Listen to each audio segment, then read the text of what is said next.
Hello guys. आज मैं आपको एक बहुत ही मज़ेदार स्टोरी सुनाने जा रहा हूँ। एक बच्चे की कहानी जिसे सफल बनना था। कहानी शुरू करते हैं। तो कहानी शुरू होती है उस गांव से।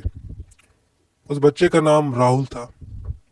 वो अपने गांव हर साल जाया करता था। इस साल भी गया। इस साल वो गया गांव अपने। वहाँ एक टीचर रहा करते थे। गांव जाने के बाद वो सबसे पहले उस टीचर से मिलने गया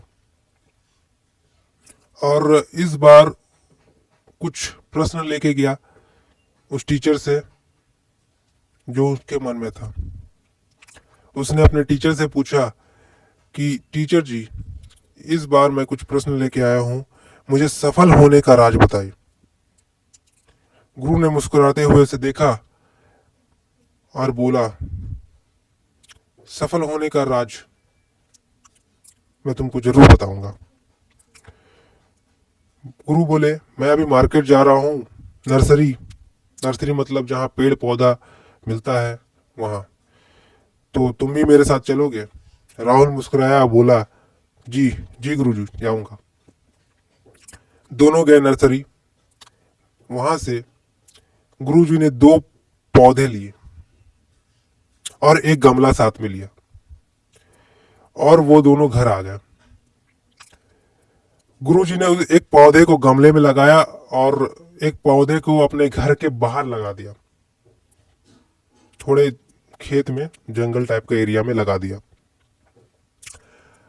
और गुरुजी से गुरुजी ने उससे बच्चे से पूछा, राहुल से पूछा कि बताओ इन दोनों में पेड़ में कौन सा ज्यादा पेड़ सफल होगा। राहुल ने बोला, ये तो बहुत आसान है। जो पेड़ घर में लगा हुआ है वही पेड़ सफल होगा, वही पेड़ अच्छे से उगेगा क्योंकि वो सेफ्टी में है, सिक्योरिटी में है। और जो पेड़ बाहर में लगा है उसे तो कीड़े मकोड़े खा जाएंगे। आंधी तूफान में वो गिर भी सकता है, उसे तो बहुत नुकसान हो सकता है। तो घर वाला पेड़ ज्यादा सफल हो पाएगा। तो उस समय गुरुजी ने कुछ नहीं कहा।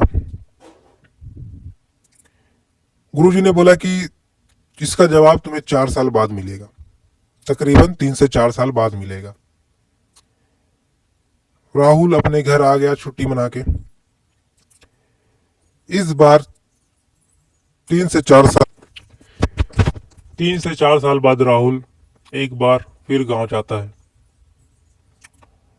गांव में जाते ही वो सबसे पहले अपने मास्टर के पास जाता है और पूछता है, गुरुजी, पिछले बार मैं आया था तो आपने दो पेड़ लगाया था, उस पेड़ का क्या हुआ? गुरुजी मुस्कुराए, बोले, तुम्हें ये याद है?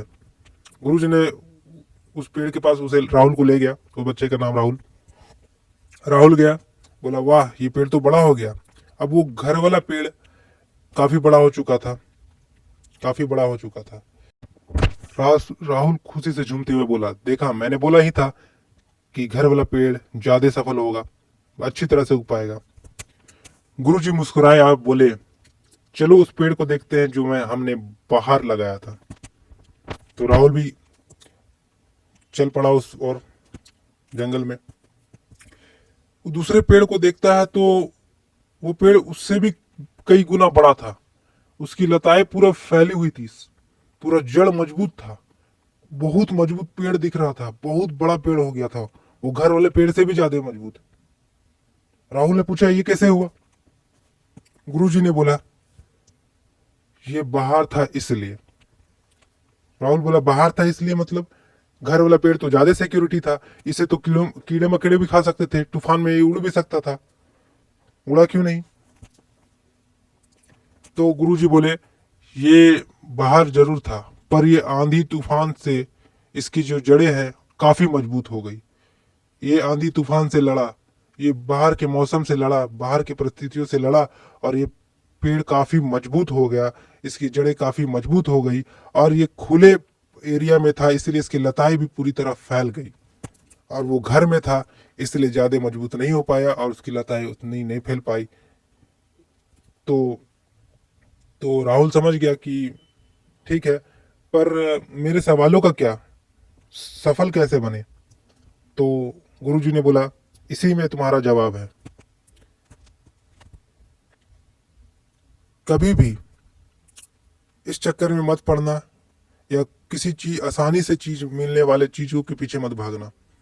जो मुश्किलों से लड़ते हैं उसे शक्ति मिलती है, साहस मिलता है और हर राह को फतेह करने का ताकत भी मिलता है। आसान आसान चीजों के पीछे भागोगे तो ज्यादा मजबूत नहीं बन पाओगे। ये बात हमेशा याद रखना। चैलेंजेस को स्वीकार करो और उससे लड़ो, तभी जाके तुम्हें सफलता मिलेगी और बहुत बड़ी सफलता मिलेगी। कभी भी आसानी से मिलने वाले चीजों के पीछे नहीं भागना। गुरु की बात सुन राहुल मुस्कुराया और अब उसे अपने प्रश्नों के जवाब मिल चुके थे। Thank you.